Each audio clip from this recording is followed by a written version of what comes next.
can't really stop talking about him.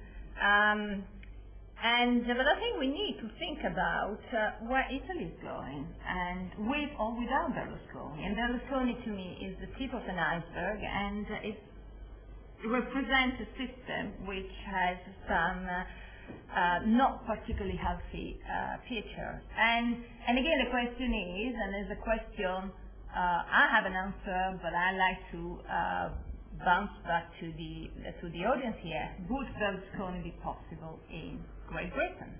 And do you think that Britain is a system which does not allow people like Berlusconi, or I can say a lot of other names, to become Prime Minister?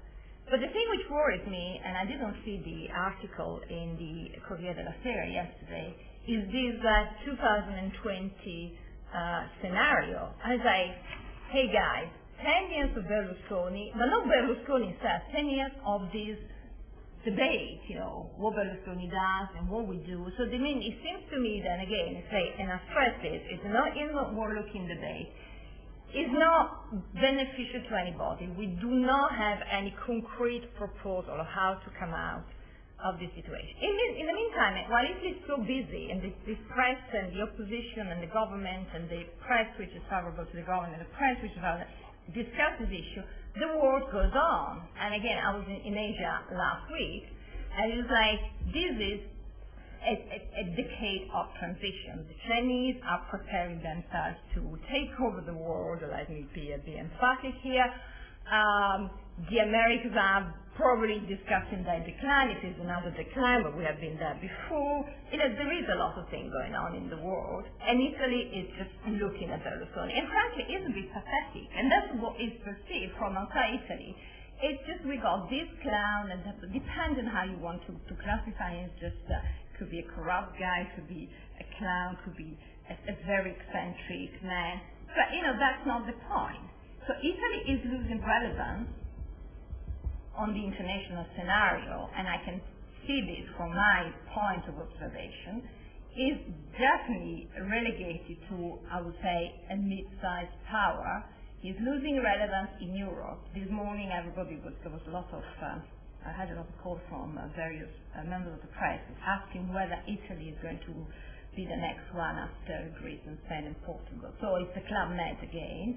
So Italy is not perceived as at the same level as Germany, France, and the UK in Europe. It's clearly losing weight at the international level, partly because it's no longer a strategic country in the international scenario.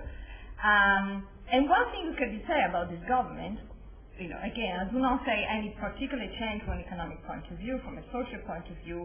The sign of distress which were there before Berlusconi are still here, but certainly the foreign policy of Italy now is equal to zero, apart from a bit of intervention here and there in the world as a past NATO. So this is what we came from, and we have another 10 years of this. So I don't know. I don't think it's a particularly brilliant scenario, and I don't think Italy will come out particularly well.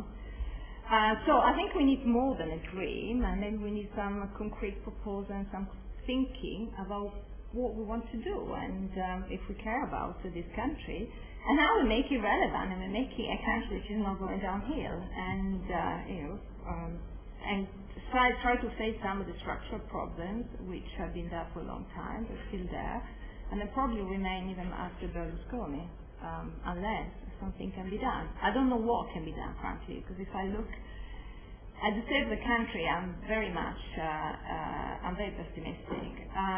But there might be something, and maybe somebody can have good ideas. But talking at length about Berlusconi in a sort of obsessive way, I don't think it helps.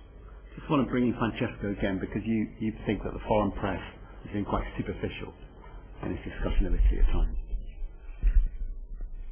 Yeah, sometimes yes, it has been rather superficial, but. Can you say why? we're partly. Bad for the economist and the Bible. The real question is it even more superficial about it than about everything else? No, sometimes you have the impression that some articles appears almost a copycat of the articles being published by Italian, especially La Repubblica for some reason. And so yeah, this is a general impression. I think this is changing. I think I think there is also. I wanted to briefly say something about something that was said by, first of all, Paula. I sometimes sort of think that I am dysfunctional, because when I am with Italians I critique Italy. Then when I am with British I try to defend a little bit.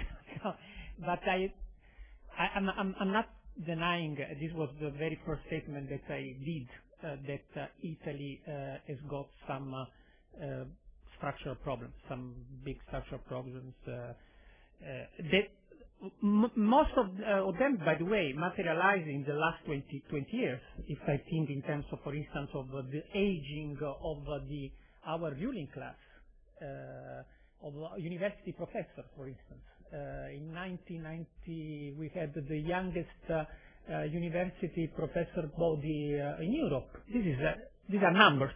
Now we have the oldest. So I'm not only talking about.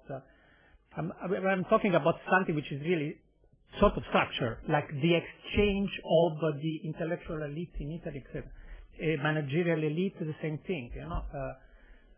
However, number one, I don't know if Italy is so exceptional. For instance, in this political crisis, in this transformation of politics into a soap opera or something that has been captured by business interest, because if I think about the recent history of the United States or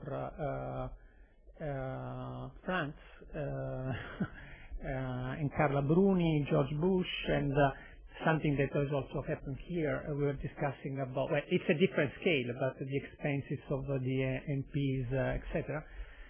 There is somebody that may argue that, in fact,